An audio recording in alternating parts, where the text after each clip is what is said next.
सभी प्यारे छात्रों का एक बार फिर से स्वागत है। और जो हम लोग दूसरा कदम पढ़ रहे थे ना, जिसमें हम दो कोष्टकों का गुणा करना सीख रहे थे, उसमें अभी कुछ रह गया है तो वो इसी में जो है ऐड हो जाएगा। तो प्लेलिस्ट से आप पढ़ रहे होंगे तो एक के बाद एक क्रम से जरूर देखिएगा। तो अभी तक हमने क्या सीखा कि जैसे दो कोष्टक होते थे तो हम उनका गुणा कर देते थे। देखो कैसे, ये मैंने आपको एक एक स्टेप बाय स्टेप अच्छे से सिखाया है। तो ये सवाल हमने किए थे, लेकिन आज हम दो कोष्टकों का गुणा सीखेंगे। लेकिन यहाँ पे x अकेला नहीं होगा, इसके साथ में कोई गुणांक होगा। यहाँ पे भी हो सकता है, x के ऊपर वर्ग भी हो सकता है ना। तो उनका गुणा कैसे करेंगे, तीन पद हो सकते हैं तो उनका गुणा कैसे करेंगे, आज के वीडियो में कवर हो जाएगा। तो आज का जो वीडियो है वो तभी देखना जब आप ये पहले वाला ये वाला वीडियो देख लो, ठीक है। क्योंकि इसमें हमने बहुत बेसिक की बात करी है, चिन्हों का गुणा कैसे होता है, कैसे हम पहले पद का पहला पद यहाँ पे लेके गुणा करते हैं। तो एक क्रम से देखना, प्लेलिस्ट से देख रहे हो तो अच्छे से गणित बन रही होगी, क्योंकि काफ़ी ज़्यादा एफर्ट लगा के आपके लिए जो है वीडियो उपलब्ध करा रहा हूँ। तो अगर वीडियो पसंद आते हैं तो लाइक भी ज़रूर कर दिया करो, ठीक है। तो चलो फिर हम सवालों को आगे बढ़ाते हैं। तो ये वाला होमवर्क भी मैंने आपको दिया था पिछले वीडियो लेक्चर में, तो यहीं से एक सवाल उठा लेते हैं। जैसे ये वाला सवाल उठा लेते हैं, पहले पहले ये वाला उठा लेते हैं, ठीक है। तो इनको भी कराएंगे, वर्ग वाले भी कराएंगे, तीन पद वाले भी कराएंगे, तो आज कवर हो जाएगा। तो पहला सवाल हम यहाँ पे लिख लेते हैं। तो ये देखिए, ये वाला सवाल है। तो सबसे पहले मैंने आपको बताया था कि क्या करना है, सबसे पहले दोनों कोष्टकों को अच्छे से लिख लेना है। तो ये एक रिदम होती है करने की, और गणित को शौक से करना चाहिए, इंटरेस्ट बढ़ता है इससे पढ़ने में। तो ये देखो, पहले दोनों कोष्टकों को हमने लिख लिया। इसके बाद क्या करना है कि पहले कोष्टक का पहला पद बाहर कर दो, यानी 2x को बाहर कर दो, और दूसरा कोष्टक उसके साथ चिपका के लिख दो यहाँ पे, यानी x+3 जो दूसरा कोष्टक है ना, इसको चिपका के लिख दो। फिर इसके बाद क्या करना है कि पहले कोष्टक का जो दूसरा पद है, पहले कोष्टक का जो दूसरा पद है ना, इसको यहाँ पे लिख दो बाहर, एक बार चिन्ह के साथ लिखना है, +4 लिख लिया। फिर ये दूसरा कोष्टक फिर से चिपका के लिख दो x+3। बोलो इतना कर लोगे, इतना कर लोगे ना, ठीक है। अब इसके बाद क्या करना है कि ये जो 2x है इसका गुणा x में भी होगा, यानी पहले पद में भी होगा, और ये जो 2x है इसका गुणा इसमें भी होगा। तो चलो फिर शुरुआत करते हैं। सबसे पहले 2x का गुणा होगा x में। तो देखो, हमेशा याद रखना, मैंने यहाँ पे थोड़ा सा रफ यूज करूंगा, ठीक है, समझाने के लिए। तो देखो, 2x का गुणा किस में होगा, x में। तो ये पहले कदम में ही हमने डिस्कस कर लिया था कि 2x का अगर x में गुणा हो रहा है तो संख्या का गुणा संख्या में होता है, और x का गुणा x में। तो यहाँ पे कोई संख्या नहीं है तो दो ज्यों का त्यों, और x का गुणा x में होगा तो x², यानी x वर्ग। क्योंकि गुणा में घातें जुड़ती हैं, एक की घात यहाँ होगी और एक की घात यहाँ होगी, तो टोटल कितने की घात हो जाएगी, 2 की घात हो जाएगी, यानी 2x वर्ग हो जाएगा। तो असल में संख्या का गुणा संख्या में होता है और x का x में होता है। तो बेसिकली यहाँ पे कुछ भी नहीं है तो x का गुणांक भी 1 माना जाता है। तो वैसे भी संख्या का संख्या में करोगे तो 2 एकम 2 ही आएगा। तो मैंने इस चीज को यहाँ पे इस तरीके से समझाया ताकि आपको बार बार ना देखना पड़े कि संख्या का संख्या में होता है, यहाँ संख्या नहीं है तो 2 ज्यों का त्यों लिख दो। x का x में करो तो कितना आ जाएगा, x वर्ग आ जाएगा। बोलो समझ पा रहे हो ना। अब प्लस लगा है तो प्लस लगा दो, क्योंकि प्लस प्लस वाला जब पूरा सवाल है तो माइनस कहीं से नहीं आ सकता, तो बस प्लस ही लगा दो, बिल्कुल निश्चिफिक्र हो जाओ, माइनस है ही नहीं। अब देखो, फिर से वही रूल, संख्या का संख्या में और x का x में। तो देखो, इस बार संख्या का संख्या में तो हो जाएगा कि 3 दूनी 6 हो गया, लेकिन x का x में होता, लेकिन यहाँ पे x है ही नहीं, तो ये वाला x ज्यों का त्यों। कितना सरल है। अब यहाँ देखो, प्लस है तो प्लस लगा दो, माइनस तो आएगा नहीं कभी, क्योंकि इसमें प्लस प्लस ही हर जगह। अब इसका जो 4 है ना, 4 का गुणा x में भी होगा और 4 का गुणा 3 में भी होगा। तो 4 का x में करोगे तो क्या हो जाएगा, 4x, और प्लस है तो प्लस, और 4 का 3 में करोगे तो संख्या का संख्या में 4 दिया 12। क्लियर हुआ कि नहीं। अब इसके बाद जो बीच वाले 2 डबल x वाले पद हैं तो ये आपस में जुड़ सकते हैं, इसलिए अगला स्टेप बनता है कि 2x वर्ग ज्यों का त्यों, और 6x और 4x मिला के हो जाएंगे 10x, और प्लस हो जाएगा 12, है ना। और ये हल हो जाएगा, इसके आगे सॉल्व नहीं होगा। बताओ बनेगा ना। अब एक और मैंने आपको होमवर्क में सवाल दिया था, वो भी मैं यहाँ पे ले लेता हूँ, कि यहाँ पे लिख लेता हूँ, ठीक है। सवाल था 3x धन 5, और एक कोष्टक में था x-2। तो माइनस वाला भी समझ लो, ठीक है। फिर 3 पद वाला भी समझ लेना, तो बेसिक बहुत स्ट्रांग हो जाएगा, आपको बेसिक में कोई नहीं हरा सकता। देखो, सबसे पहले क्या करना है, सबसे पहले आपको क्या करना है, ये दोनों कोष्टक यहाँ पे लिख लेने हैं। तो 3x धन 5 पहला कोष्टक लिख लिया, फिर दूसरा कोष्टक लिख लो x माइनस 2। ये देखो ये दोनों कोष्टक लिख लिए। अब आपको गुणा करना है दोनों का, तो क्या करोगे, पहले कोष्टक का पहला पद बाहर निकाल दो और दूसरा कोष्टक चिपका के लिख दो, यानी x माइनस 2।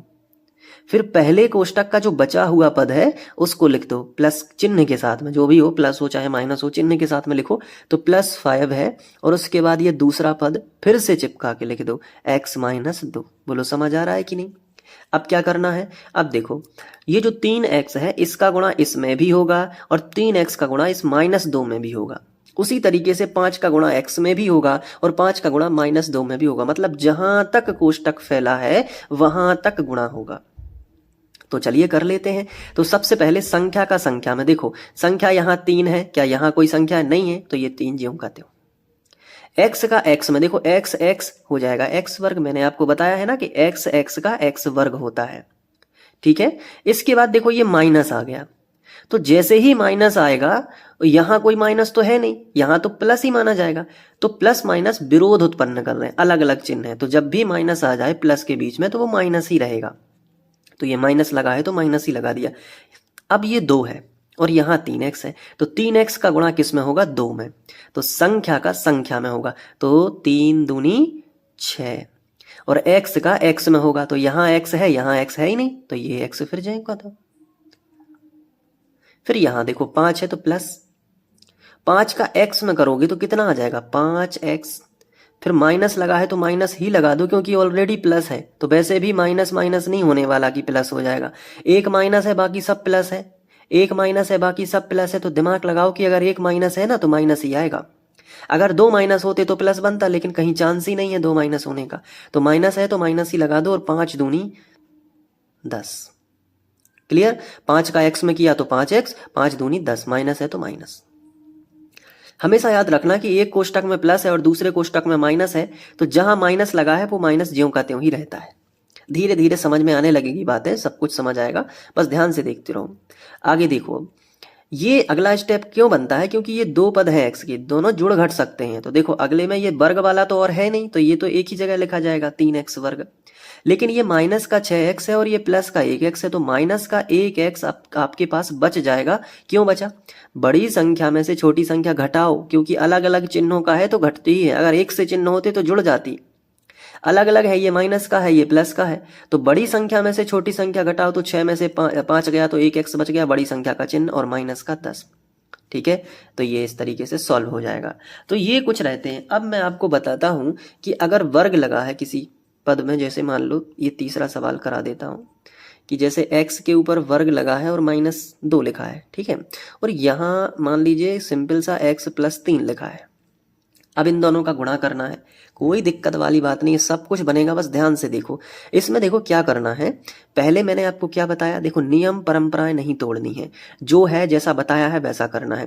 पहले ज्यों का त्यों लिखोगे, लिख लोगे ना ऑलरेडी, ठीक है। ये अब देखो क्या करना है, पहले पद में पहले कोष्टक का पहला पद बाहर निकाल दो, बिल्कुल सेम वैसा ही करना है, और दूसरा कोष्टक चिपका के लिख दो।